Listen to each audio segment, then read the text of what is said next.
you've been living a little bit with a secret, right? Yes. Well, not so much a secret as it's not something I've ever come out and shared publicly. And I'm involved with a campaign teaming up with Santa Fe US called Diabetes Co-Stars. And at some point you discovered that you had type 1 and diabetes. I have been type 1 diabetes since 2005. And what kind of symptoms were you having that led to that diagnosis? Well, it was several years. I didn't feel well, and I would go to the doctor and they'd be like, well, you're fine. Well, maybe it's early menopause. Well, maybe it's, you know, an endocrine imbalance, blah, blah, blah. And I was having extreme thirst, extreme hunger, weight loss, weight gain, just sort of all over the map. My vision started getting really blurred. And it wasn't until I had a simple fasting blood test, and I presented at 640.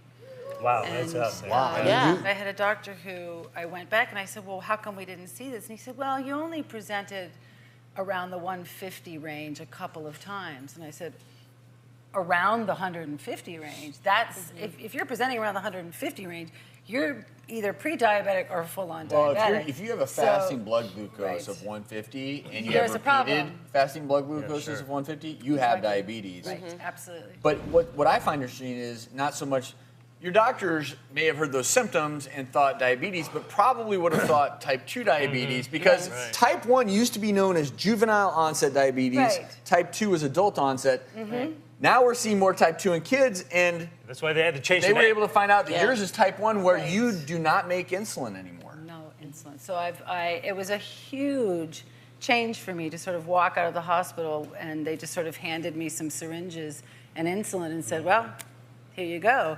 And it was unbelievably overwhelming. I was in the first season of Weeds and I found myself sort of in my trailer alone just going, well, you know, I'm feeling just completely lost and overwhelmed. And it was a big change for my family and for me. We had to learn a lot. Cast, did they know you were going through this? No, I didn't tell anybody for a long time. I was sort of afraid that this was going to be a stigma for me.